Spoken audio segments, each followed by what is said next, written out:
planning this trip for a while. 3 mates on 3 DRZs to cross the Simpson Desert and Outback Australia. But unfortunately, only 2 will make it.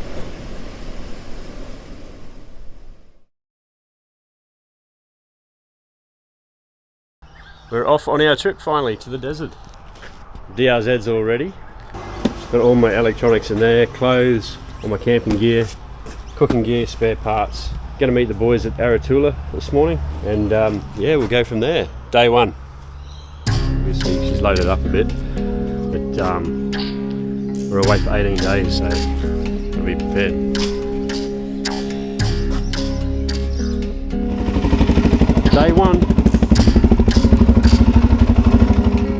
There's nothing quite like the excitement and anticipation of getting away on your first day of an adventure, and I've arranged to meet the guys at a servo in Aratula. And our destination for day 1 is the famous Nindigully Pub.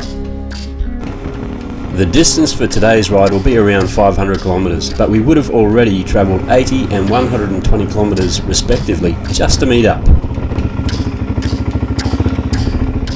And it wasn't long before I could hear the throbbing sounds of 2 purring DRZ 400s. Here they are, there's the boys.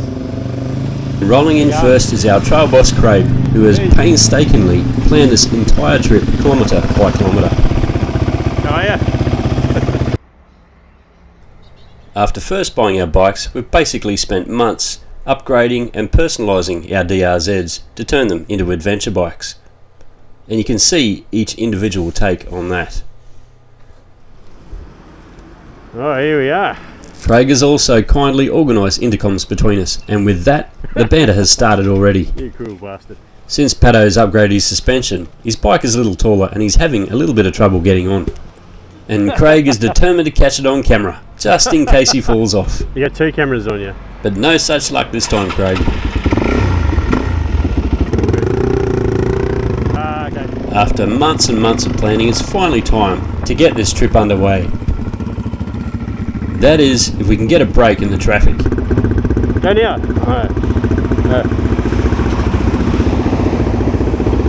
Parked caravans, we're going to be stuck behind quite a few of them, I reckon, today.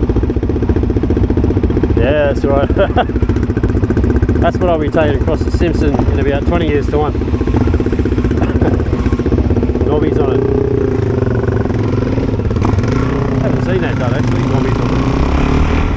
As we head towards Cunningham's Gap to cross the Great Dividing Range, the atmosphere is so clear you can see every detail in the mountains.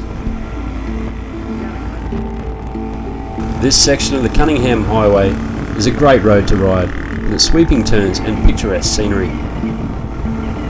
That is, until you hit roadworks. But then again, it just gives you more time to enjoy that scenery. And that mountain up ahead is Mount Bordeaux. On that mountain there on the right with my girl a couple of years ago. Pretty cool. Get such a good view from up there. Pretty steep, but yeah, it's awesome. Mount Bordeaux. You take a DRZ up there? Craig would. Don't give any ideas. Our trail boss Craig, aka Hard Enduro Addict, has actually finished a couple of Red Bull Romaniacs, so he needs no encouragement.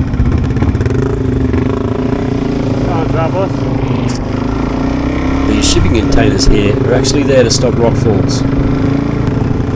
Dudes up there. And there seem to be workers up there abseiling, assessing the cliff. Yeah. Get a bit of money for that.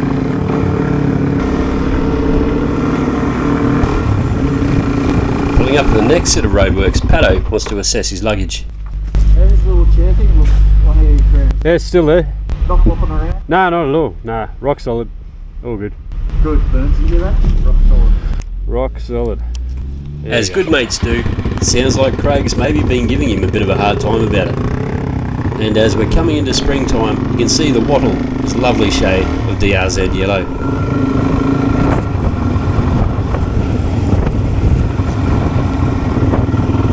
Stopping at the next town for fuel, Craig, who loves living on the edge, has been cutting it a bit fine. Bloody hell, that's close. That's good. That's enough. Oars in there, Grant. I'll get as good a windy on that, no worries. Craig's bike's running the 17 litre Safari tank, while Pato and I have both got the 28 litres, just for insurance against fuel anxiety. Okay, try boss.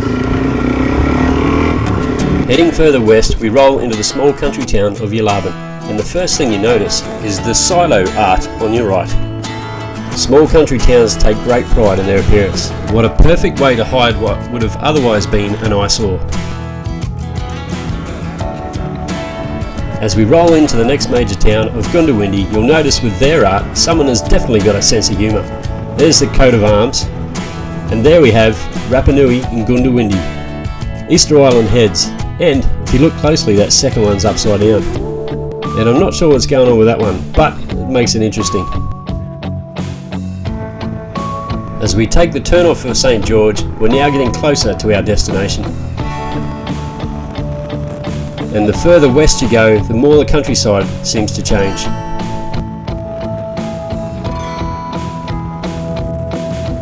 Now that has got to be the biggest tarpaulin I've ever seen. Just try buying that at your local Bunnings.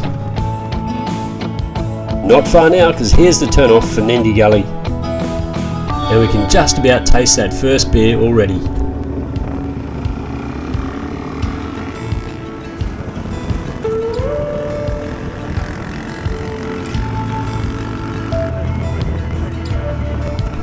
Turning right towards the Nindigully Pub, I usually like to stop and get the obligatory photo in front of the sign, but the boys are so keen for that first beer that they've taken off. I think they've read the sign wrong. Free beer was yesterday. Down this way, great. Established in 1864, the Nindigully Pub is the oldest licensed premises in Queensland. It's a great place to stop when you're heading out west, and camping is free by the Moonee River. There's the pub. We go there first or what? Or do you want to claim the campsite before these guys do? I just noticed some other adventure riders rolling in the same time as us. Just here where that dude is sitting. It's normally where we end up camping, but probably the other side of that. It might be a bit cheeky camping on the other side of these bollards, but it ensures a great camping spot, and it's got its own table. Set up over here somewhere. Oh yeah, wherever you... there or wherever. Certainly looking a little bit drier than last time. No one has ever seemed to mind us camping here, and it's nice and close to the Moonee River. It's only a crawl across the pub from here too. That's a good thing about it. And so the first priority of the day was not to have a beer, but instead claim our spot and set up our tents. And so unfortunately for me, because of my snoring, I've been relegated to the far end to set up my tent with the brown snakes, while the other guys get the prime water views. Yeah, what's going on?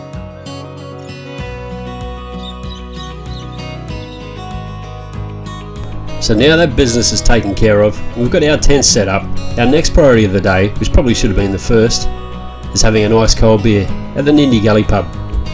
There might be a beer or two going down tonight, and the other thing will be going down is the famous Nindigully Road Train Burger. And no, we didn't get one each, we shared this one here. And that was what was left, totally defeated. Word is, if you can finish it in one sitting, then you get the burger for free. Good luck with that. And so, as the sun sets on day one of our DRZ Outback Adventure, we'll leave you with some drone shots of the Nindigully Pub and our campsite beside the Moonee River.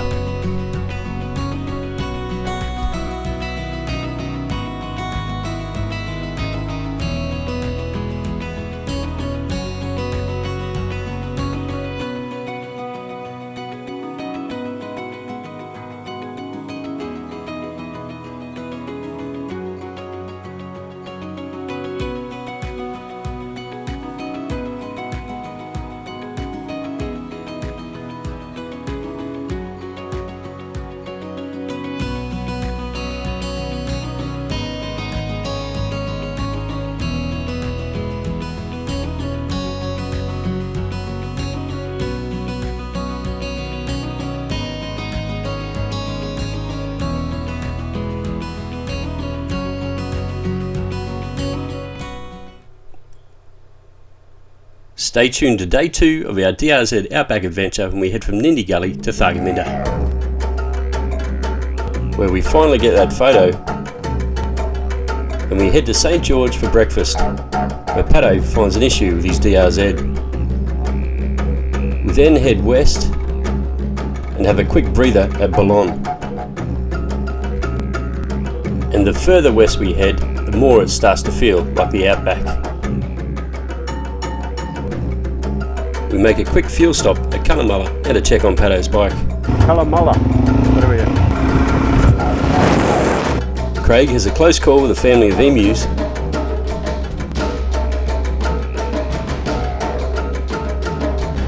And after 540 k's of riding, we finally make it into Thargomindah.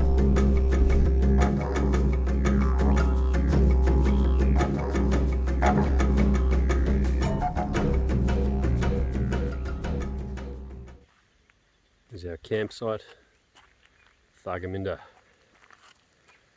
Day 2. And we're off to the pub. So cheers and thanks for watching. Hope to see you on the next one.